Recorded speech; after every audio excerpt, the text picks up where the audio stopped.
Hello and welcome to another post-game edition of Snakes Territory. I'm Jesse Friedman. That's Jack Sommers here on the screen next to me. And Jack, we just witnessed one of the craziest games in Diamondbacks history. I don't think it's out of left field to say that. The Diamondbacks lost a thrilling game to the Chicago Cubs just now, to say the very least. The final score 13-11.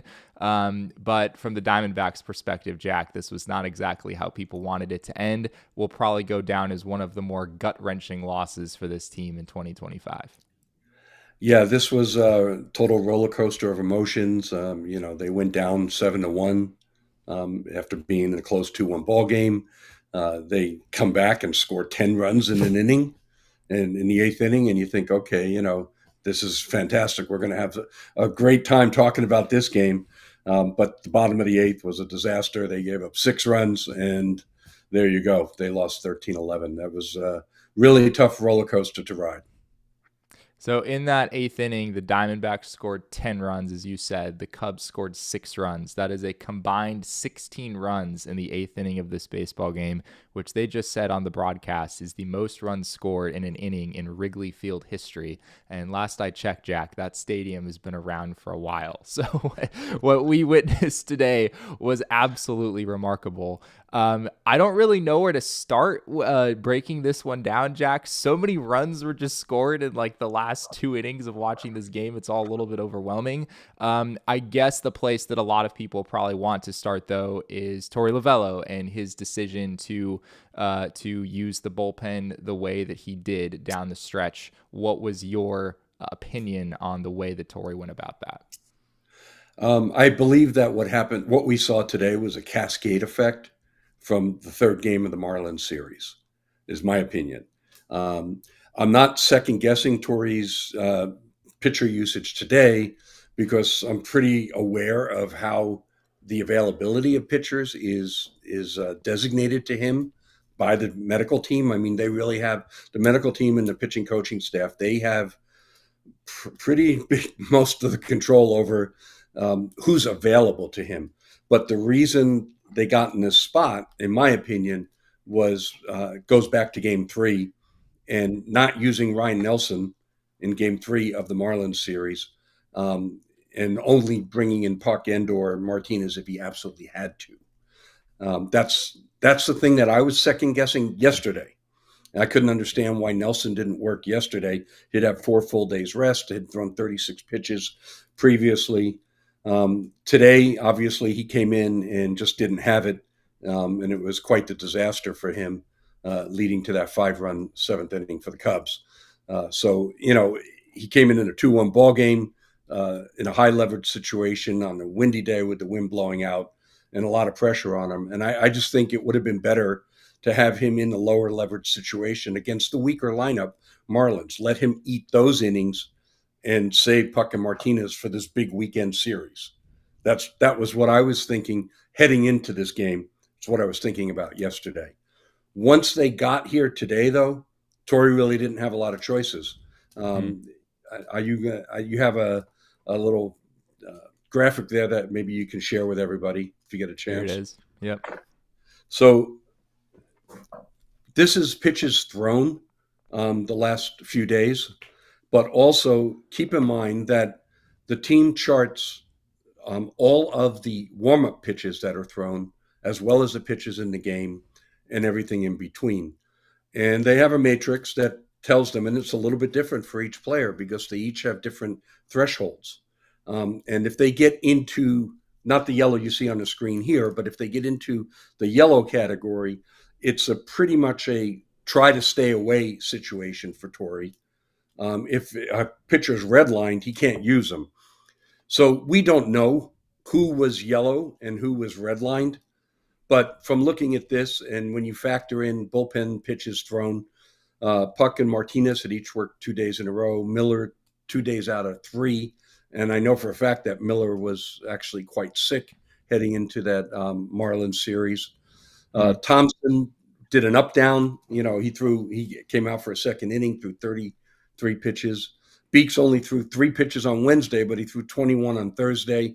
And again, you have the warm up pitches. So all the way, this game lined up as Nelson, Mantiply, and Jarvis were going to have to get this done.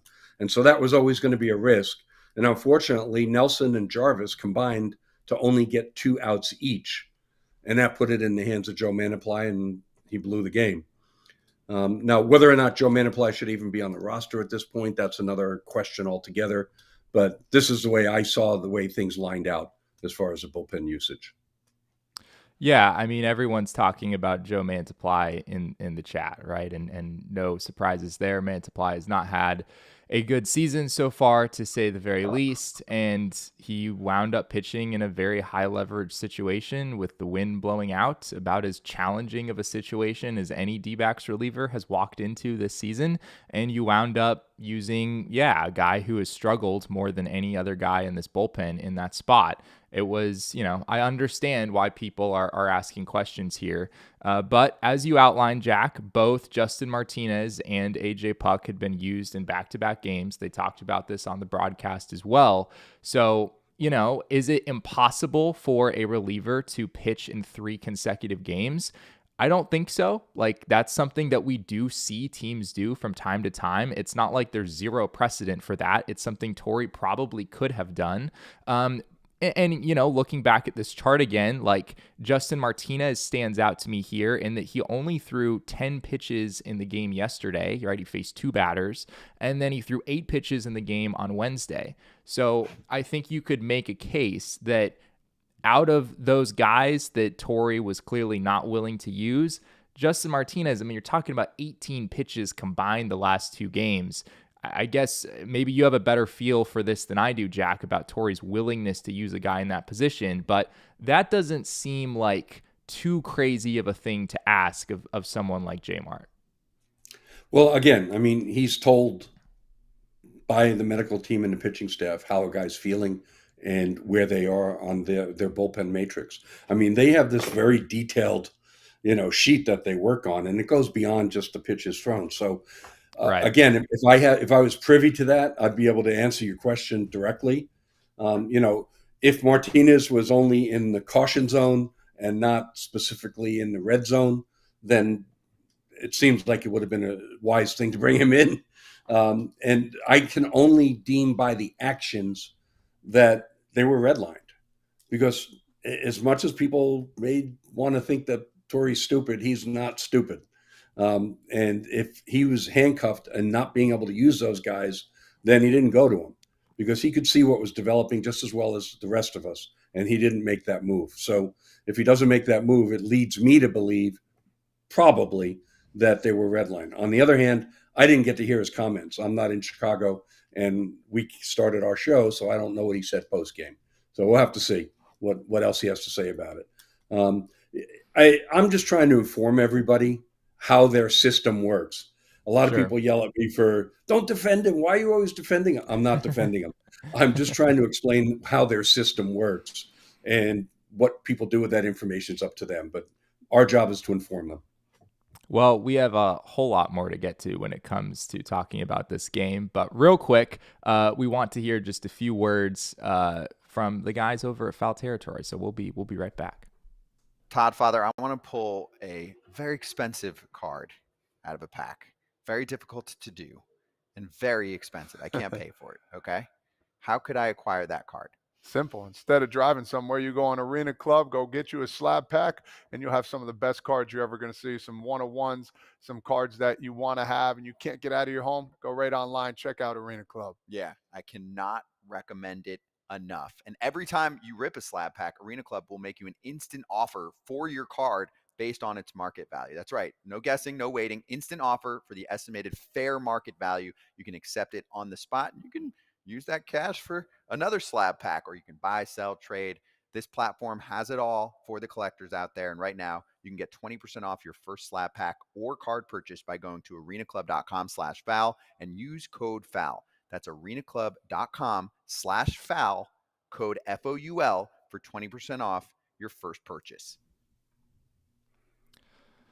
Yeah, so where else to go from here, Jack? I guess with regard to the bullpen usage, I think Shelby Miller is another name that you could bring up here. Like, I know you mentioned that he was sick entering that Marlins series, but a guy pitching, he didn't pitch in the game yesterday, so a guy being used in 3 out of 4, like that also doesn't feel like a totally untenable situation. So, ultimately, we're not in the room right now talking with Torey Lovullo. We'll definitely be very curious to hear what he says.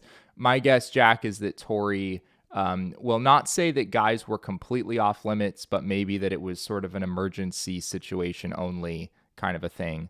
And I guess in Torey's defense, on some level, it was an emergency. yeah, you could argue that it was an emergency.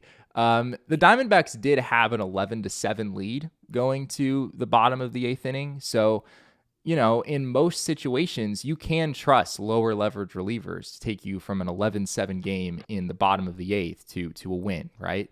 That's not an overly high leverage situation to walk into, but obviously Bryce Jarvis had his struggles, and Joe Mantiply, given everything that he's been through so far this year, seeing him in that spot, it was tough to watch, and it took him a while to get his first out, right? He gave up 2 home runs. And then eventually he was able to find his way out of the inning. Diamondbacks weren't able to get anything back in the top of the 9th. Right. I think, moving on from the bullpen, the other takeaway, Corbin Burnes was okay in that he settled down and, he went his 6 innings. He only gave up 2 runs. Hey, it's a quality start. He pitched well enough to win.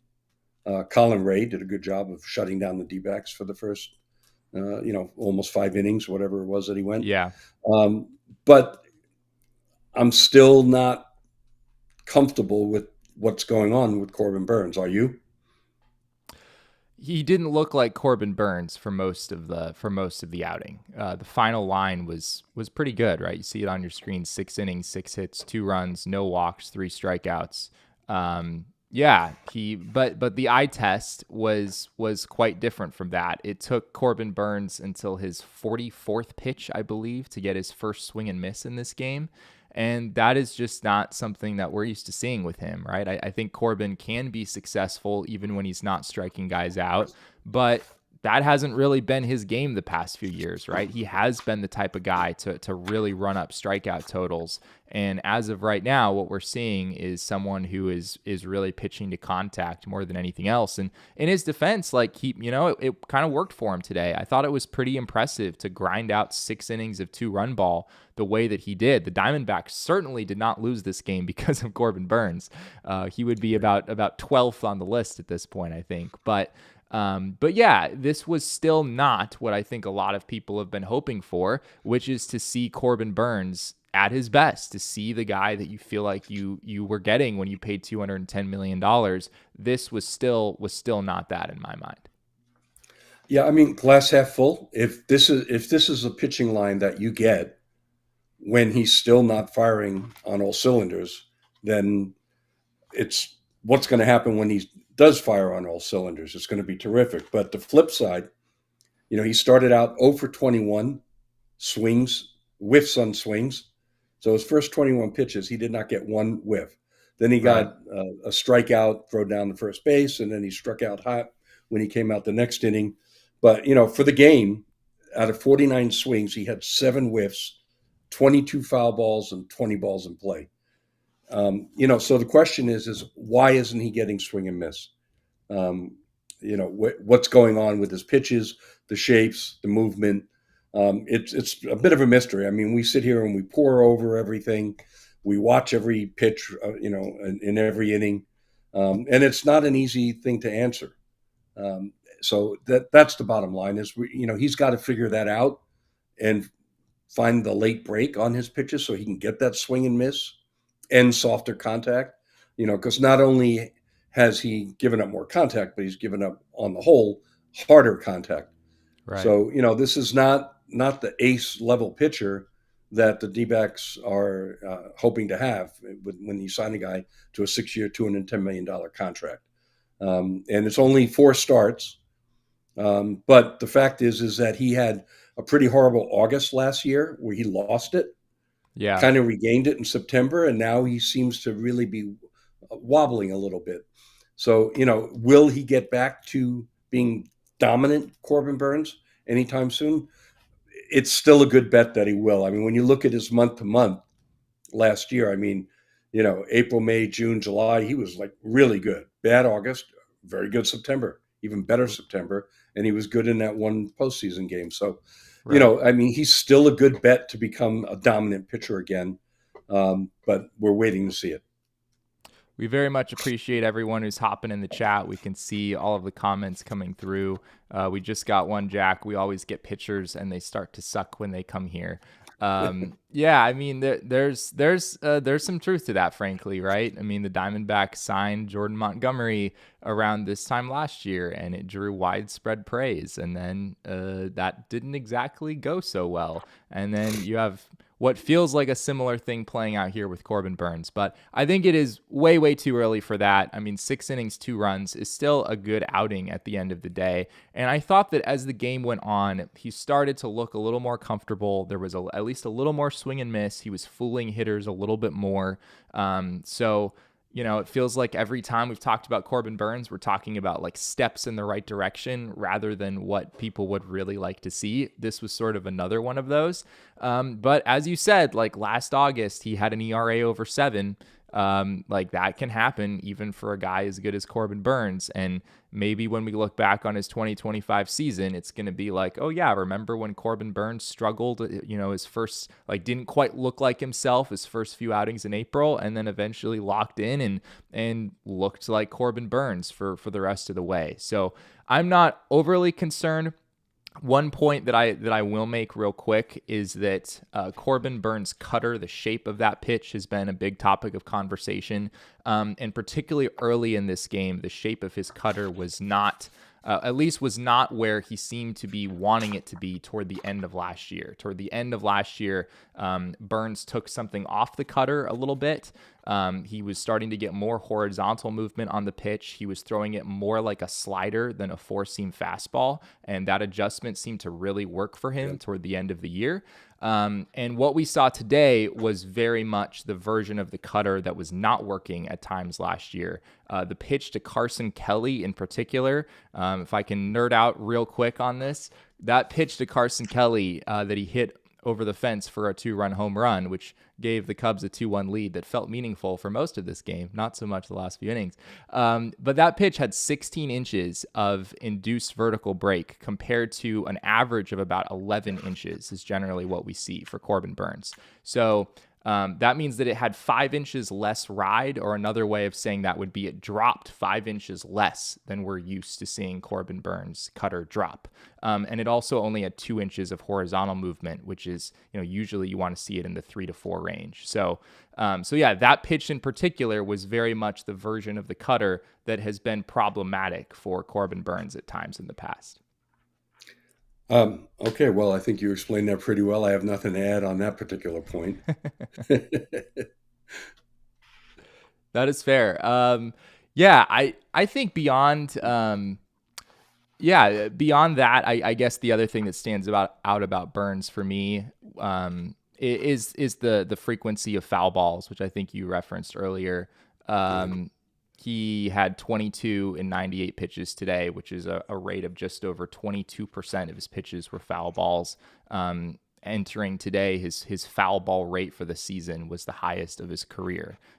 Whereas you might think that it's really that he's throwing fewer strikes than we've seen in the past, but that's actually not the case. Corbin Burnes' strike rate is roughly in line with where it's been in recent seasons. What's changed is like what's happening on those strikes. And as you said earlier, it's been a lot more hard contact, and it's been a lot more foul balls instead of whiffs as we've often seen in the past.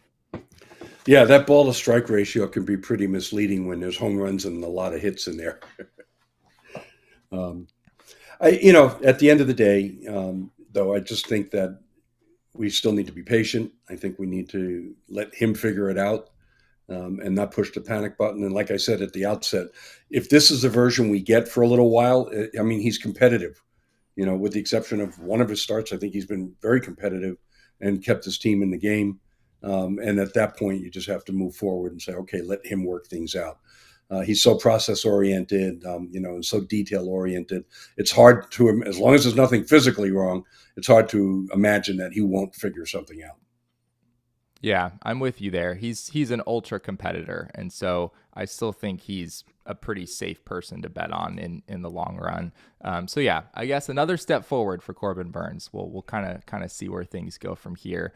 A positive that you could point to from this game, Jack, is that Lourdes Gurriel Jr. and Eugenio Suarez both homered in this game. Geno, of course, hit a grand slam that turned a 7-1 game into a 7-5 game. And then Lourdes Gurriel Jr. hit a 3-run home run after the Diamondbacks had already taken the lead in the top half of the 8th inning. And his 3-run home run, though, turned an 8-7 lead into an 11-7 lead, which felt relatively safe at the time. Of course, it wound up not being safe at all. But nonetheless, still a good sign for the Diamondbacks, Jack. I mean, this offense, especially with Ketel Marte on the injured list right now, they really need some of these other guys to step up. And we've seen some positive signs, I think, from Lourdes in particular in recent days. And maybe this is the start of a turnaround for those two guys. Yeah, I sure hope so. I mean, look, part of the narrative that we were potentially going to be discussing was their slump since, beginning part of April. I mean, I had looked up the numbers since April 2nd. They came into this game, and Eugenio Suarez was 5 for 49, 102. Lourdes was 6 for 49, 122. Yeah. And so, that was going to be part of the story that we talked about. And the late inning heroics there, even though they didn't ultimately win the game, certainly give people a good feeling about their potential to go forward and pull out of these slumps. And Lourdes hit a home run during the Marlins series, I believe, as well. Yeah. Yeah, it's a really important step in the right direction for both of those guys. It's been frankly tough to watch their at-bats at times in recent days. Just feels like both guys, especially Geno, has struck out in basically half of his plate appearances here over the last couple weeks. But every once in a while with someone like Geno, you kind of figure he's going to run into one sooner or later, and he did in a really, really, really big moment in this game. And that leads me to another point, another sort of takeaway from this game, Jack, which maybe this isn't what people want to hear right now, but the fact that the Diamondbacks were down 7-1 and scored 10 runs in the top of the 8th inning, obviously, the way that this game ended was not what any Diamondbacks fan would have wanted, but that was still absolutely remarkable. Like, I don't remember many times as someone who's followed this team pretty closely over the last decade or so. They've had their comeback moments for sure, but to respond to a kick in the mouth 5-run inning that turned a 2-1 deficit into 7-1 for this team that is missing arguably its best hitter in Ketel Marte to put up 10 runs, it was a sight to behold. Yeah, it's unbelievable. I mean, this team fights back. They have a knack for doing that in the late innings. They got the nickname the Answerbacks for a reason. And I think it just goes back to the fact that they're good hitters. Up and down the lineup, they have good hitters that work the counts. Several of them are really smart and know how to, set up a pitcher. And several of them, such as Lourdes and Geno, when they get hot, it's very difficult to contain them. So, they're always going to be dangerous like this. And when Ketel comes back, it's going to be even more so. They're like any other team. They're going to go through cold stretches too, but they're proving that the offense that we saw last year, even though there's been some turnover, was pretty legitimate. And so, here we go again with the team that's right there. Actually, the Cubs were first and the D-backs were second in runs scored in the National League. And so that ranking has remained the same. But to be second in the National League, third in Major League Baseball and runs scored, through 21 games, it's pretty impressive. Yeah. The offense has held up pretty well by and large. And as you said, this Cubs offense, what is your sort of early season opinion of the Cubs, Jack? I've been fairly bullish on them. I think they're going to win the Central. I think they have a better roster than the Brewers, and maybe it will come back to burn me that I'm betting against a Brewers team that seems to find its way into the playoffs every single year. But to me, looking at the Cubs roster, now that they have Kyle Tucker, now that they have a bona fide star near the top of that lineup, it just feels like a much different team than what we've seen in recent years. Their lineup is phenomenal. I mean, and they have a great combination of slug and good approaches, guys that can take their walks, and of course, they're aggressive on the bases, both stolen bases and taking the extra base. They play really good defense. I mean, in the games that we've seen anyway. I mean, we saw that 4-game series in Chase, and this game here, I just see good play after good play. But Justin Steele just had season-ending elbow surgery. Yeah. Their bullpen is obviously a problem. Yes. So I don't know that they have the pitching for the long haul. Then again, the Brewers had a ton of guys on the IL as well. So, we'll have to see how that all shakes out. I think the Central is going to be pretty weak, and it should be the Cubs division to take. But, I think they're going to have to find a way to pick up some pitching at the deadline. And I haven't studied their minor league system. I don't know how easy it's going to be for them to do that, but they're going to have to find a pitcher or two to plug in there. Both, they need another starter and they need some help in their bullpen to be considered a team that's truly a threat. Yeah. Yeah, it'll be interesting to see what they are able to get at the trade deadline. Obviously, it's early to be having that conversation, but you certainly figure that someone like Jed Hoyer is going to be motivated, as it feels like, I don't know for sure that he's on the hot seat, but the Cubs have not made the postseason since Jed Hoyer took over in Chicago. So it certainly wouldn't surprise me if he was.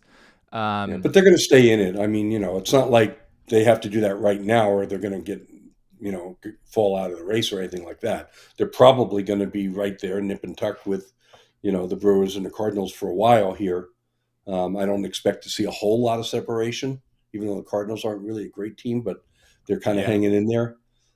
So I don't expect to see a lot of separation between now and June, and then we'll just see how things look when they get closer to the deadline. Your colleague over at Diamondbacks on SI, Michael McDermott, made a good point on Twitter that the Diamondbacks have scored 18 runs combined in the 8th inning over their last 2 games against the Chicago Cubs.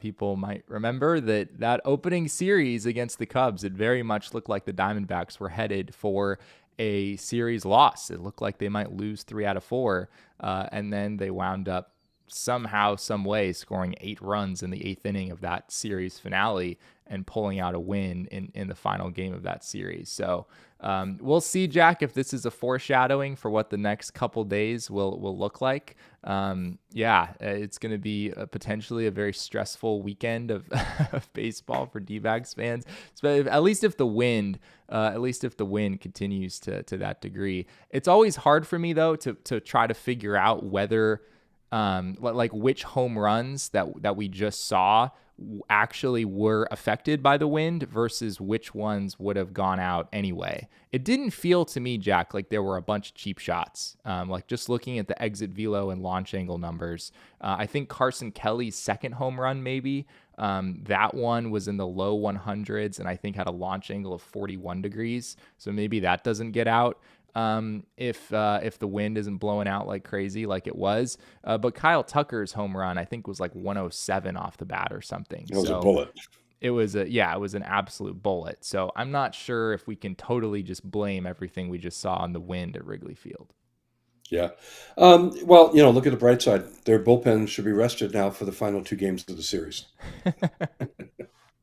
Yeah, and maybe that does come out to ultimately benefit the Diamondbacks. I mean, there's something to be said for the reality is we don't know what would have happened in this game if the Diamondbacks had gone to a Justin Martinez or an AJ Puck. While I think you could make the argument that those guys could have been available or should have been available or whatnot, there's plenty of evidence to suggest that pitchers do not pitch as well when they are pitching for the 3rd day in a row or 3 out of 4, whatever it may be, right?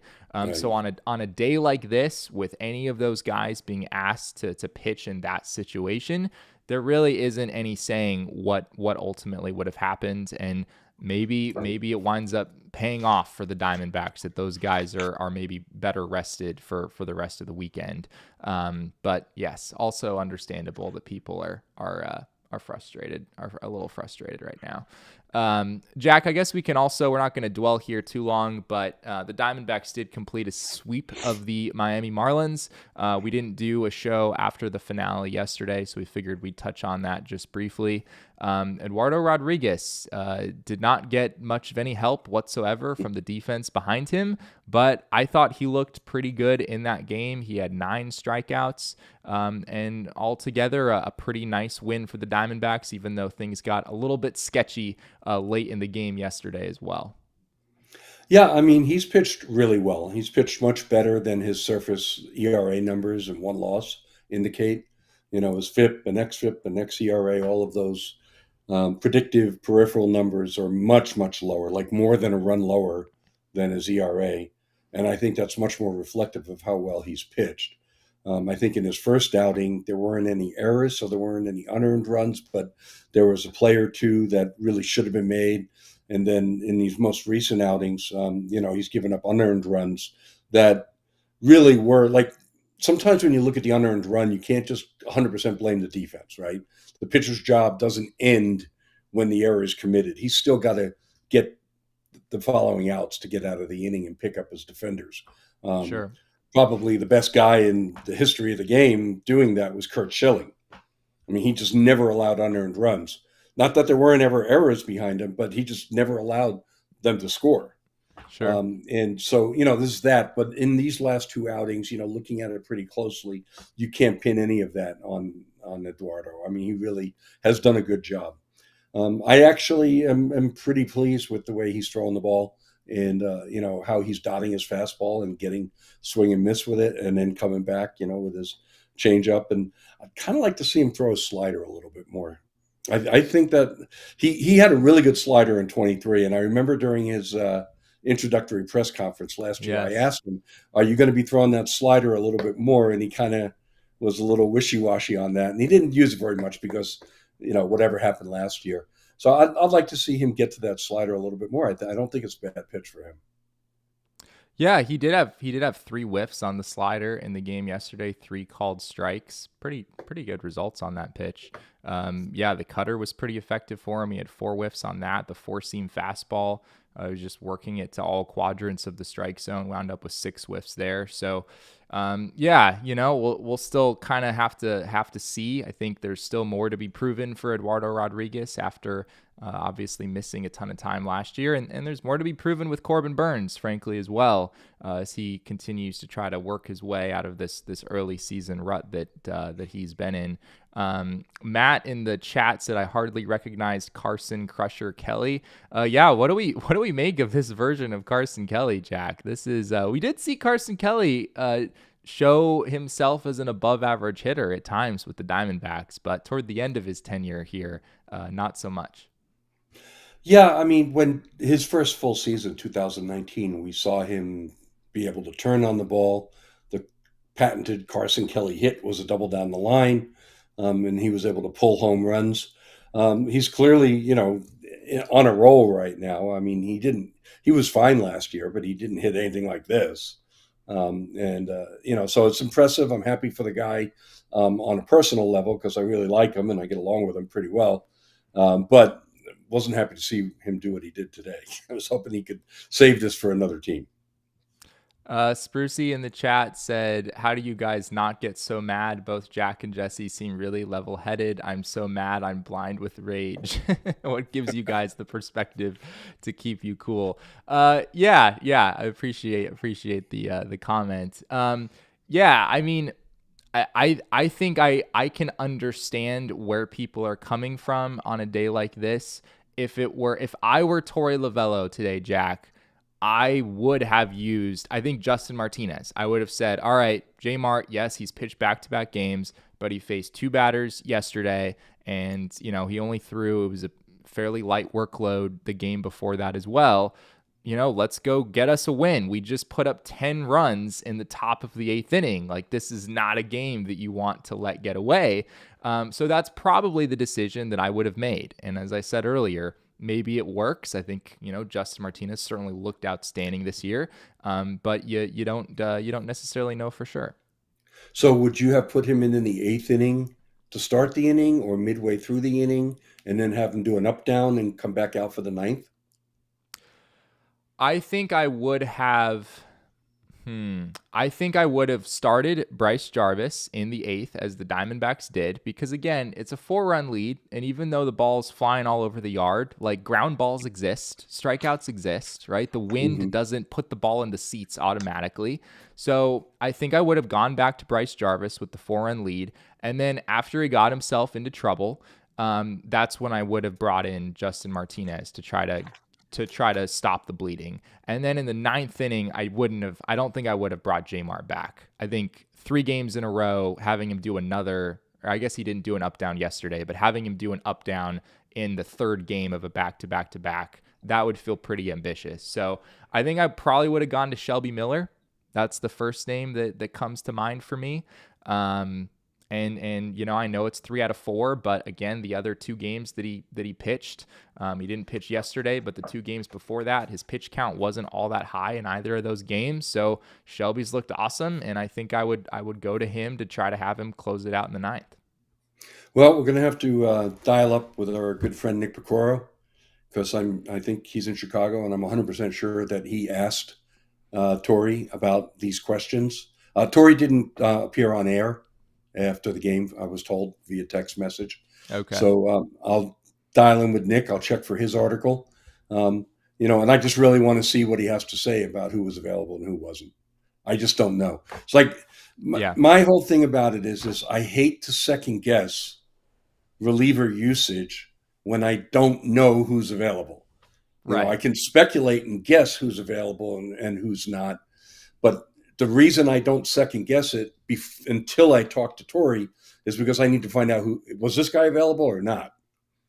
Yeah. And then more often than not, after the game, he'll tell us, no, he was not, or yes, he was, but it was a cautionary situation or whatever. And because we're not there, I'm not there to ask him. So that's kind of where I'm going to leave it. I guess the other subject that we could discuss is something that people are throwing around in the chat, which is the fact that Joe Mantiply is on this team, and you can question his usage, certainly, the fact that he was used in what was really a huge spot in this game. But beyond that, you could question, like, how close are the Diamondbacks? How close should they be to sending someone like Joe Mantiply down to AAA, because he does have minor league options remaining. I don't know if you could make a solid case for doing that before this game, but I don't know, Jack. What are your thoughts? Do you think that maybe after this game, that's something that the Diamondbacks could look at? I made the case a week ago that they're in trouble with him, and I wrote an article about it. Honestly, I tried to take a little soft touch with it because I hate to call, I don't want to be in a position of calling for people to lose their jobs. That's not something that I feel comfortable doing. But I called out the fact that, look, Jalen Beeks is on a wonderfully hot run. And, how sustainable it is, we'll see. I mean, it looks good, right? So hopefully we can get 50 games out of him and it'll last throughout most of the season. But, beyond Joe Mantiply, there are very few options from the left side. Now, maybe they don't need another left-hander. They can just bring up Dre Jameson or whatever, but they really, they've got Kyle Backus and Jake Rice as left-handed relief options in AAA. Yeah. That's it. There's like nobody else there. And so I called out the fact that Mantiply's in trouble. He's lost velocity every single year. He's down to 87, 88, sometimes 89 on his sinker. And, it's just not working anymore. There's tipping points. He was never a guy that depended on his velocity to begin with. It was always about movement and arm angle and so forth. But, there's a difference. When he was an all-star, he threw 91, 92, and now throwing 87 to 89. He's just too hittable.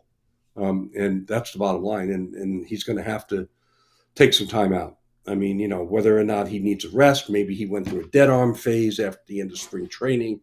Maybe he does have 2 options left. He can go down to Reno, take a week off, work on some things, and see if he can kind of figure it out. But they can't keep running him out there the way things are right now. I 100% agree with everybody that feels that way. They absolutely cannot. And I'm fairly convinced that they won't. I mean, at this point, I think they know they have to make a move. Yeah, Mantiply at this point, I mean, yeah, this his stats already weren't great, and you have a game like he did today, and it's especially not looking pretty now. Mantiply this season, 8 appearances, 7 1/3 innings, 20 hits allowed, 13 runs, 2 walks and 7 strikeouts, which I guess that's a pretty good strikeout to walk ratio. But opposing hitters are hitting .476 against Joe Mantiply this season. Has he been a little unlucky? Probably. I know people were talking about that on Twitter recently, that if you look at Mantiply's baseball savant page, I imagine that after today's game, it won't look particularly great, but even in recent days, it's looked like Mantiply has been the victim of some bad luck. But to your point, once you're throwing 87, 88 miles an hour, even if your strikeout numbers are higher than your walk numbers by a decent amount, you get to the point where major league hitters can just hit this stuff. And you really have to be like so pinpoint with your command in order to avoid guys just racking up lots of hits against you. And that's what we've seen so far, right? 20 hits and 7 1/3. I'm sure there's some bad luck in there. No doubt that he has not deserved to give up that many hits, but he's the type of pitcher who's kind of prone to maybe giving up a little bit more than his fair share. So, yeah. After he gave up the second homer today, Michael texted me and said, "Well, there goes his pretty xERA." Yeah. There comes a point where, the contact today, maybe the wind played a role again, but there was some very, very hard contact again. It was not all bad luck toward the end of this game against these D-backs relievers. So, I guess the question with Dre Jameson is whether he's ready from a health standpoint to pitch back-to-backs, to do the kinds of things we're talking about with some of the other relievers. And then Kendall Graveman and Kevin Ginkel seem to be getting close as far as we know, but maybe those guys aren't ready yet. So I don't know. Do you think the Diamondbacks are going to make a move tomorrow, Jack? I guess that's my question. Or do they kind of have to wait a little while for one of those other guys to check the boxes necessary to come up to the majors? I'll just say I will be very surprised if Joe Mantiply is still on the roster tomorrow morning. Okay. All right. Well, I could be wrong. But I will be surprised. Looking at the pitching matchups for the rest of the weekend here, we have Zach Gallen going against Ben Brown in the game on Saturday. Merrill Kelly against Jameson Taillon, who the Diamondbacks already faced in that opening series to start the season earlier. So this is the D-backs big three once again, Jack, right? Corbin Burnes, Zach Gallen, Merrill Kelly. The Diamondbacks are missing Shota Imanaga in this series, which works out well for them. Justin Steele, as you said earlier, is now injured. So, they're kind of dodging some bullets when it comes to the Cubs rotation. We'll see if they're able to kind of capitalize on that the rest of the weekend. Yeah, I mean, it's important. It's really important that they win this series, right? Because, like I mentioned, you get down to the end of the year, head-to-head record really matters. So, hopefully Zach Gallen is Zach Gallen tomorrow, and Merrill pitches another quality start, and they're able to take the next 2 games. Because then that would give them the edge in the head-to-head season series against the Cubs. And as we look at the entire schedule, especially the next 20-something games, it's really important that they take this series. So today was a tough loss, game they should have won at this point. When you come back, you score 10 runs, it's 11-7. That's a game you have to win. They didn't pull it off. They, for whatever reasons, the bullpen just melted down, and they're going to have to recover from it and take tomorrow's game. Last thing we wanted to hit on real quick is the Diamondbacks' upcoming schedule. Which you created this little graphic here, Jack. It's pretty rough. The Diamondbacks are at the Cubs, of course, this weekend. Then they have 3 at home against the Rays, 3 at home against the Braves. Then they have a road trip against the Mets and Phillies. They come back home for a homestand against the Mets and Dodgers. And then they have 3 games on the road against the Giants. That's their next 25 games, Jack, starting today and going through May 14th. That is a pretty brutal stretch that the Diamondbacks are entering right now. I said when I first posted this today, or just in chatting about it, if they manage to go 13-12 in that stretch, I'll be happy. Yeah. I mean, if that includes today's loss, but if they were to put up a 13-12 record, not 25, and that would make them 26 and 19. 7 games over 500 through however many 40 something games, 45 games. Then I think they'd be in pretty good shape. This is a tough stretch for them. They're going to have to figure it out with the bullpen. As good as it was, now all of a sudden cracks have opened wide. The right-handed hitters got to start to hit. The starting pitchers got to continue this nice run. We can really say it's 8 straight quality starts. We're gonna fudge it a little bit there. That 5 2/3 1 run allowed in the previous game, we're gonna say that was a quality start too. So, at this point, I think that the team, once they get Cattell back, they'll be in good shape at the end of the month. They just got to hold on these next couple of weeks as far offensively. But bottom line is that's a tough schedule. Even like the Braves, Spencer Strider's back. I don't know if they're lined up to see him yet, or I haven't looked that far ahead. The Rays always seem to play them kind of tough.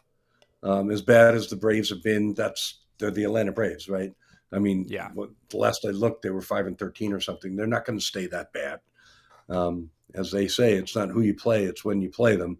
Hopefully by the time the Braves roll into town, they won't have heated up. Well, despite what probably feels like a completely disastrous outcome in this game today, the Diamondbacks are still 12-8 through 20 games, which is a pretty good place to be, all things considered. And if the Diamondbacks hadn't miraculously scored 10 runs in the top of the 8th, then we're not having this discussion, right? Bryce Jarvis or Joe Mantiply, whomever finishes out the rest of the game, it's sort of a blowout loss, and no one's even thinking twice about this. So it's a credit to the Diamondbacks offense, their ability, their knack for coming back in these games, that this game got as controversial as it ultimately did. But that is everything that we have in this episode of Snakes Territory. We really appreciate you joining us. Of course, if you haven't already, be sure to drop a like on this video. Many of you here with us in the chat have already done that. We very much appreciate it. You can also subscribe to the channel.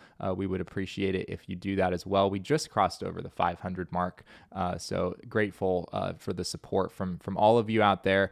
If you haven't already, be sure to follow us on the social media channels. I am at Jesse and Friedman. Jack is at ShoeWizard59, and our show is at Snakes Territory. You can also read Jack's writing over at si.com/MLB/Diamondbacks. A lot of great work over there, analysis, news, and so forth about the Diamondbacks throughout the 2025 season. So be sure to check that out if you haven't already. And if you are one of those audio listener people, then we'd also appreciate it if you would leave us a rating and review wherever you get your podcasts.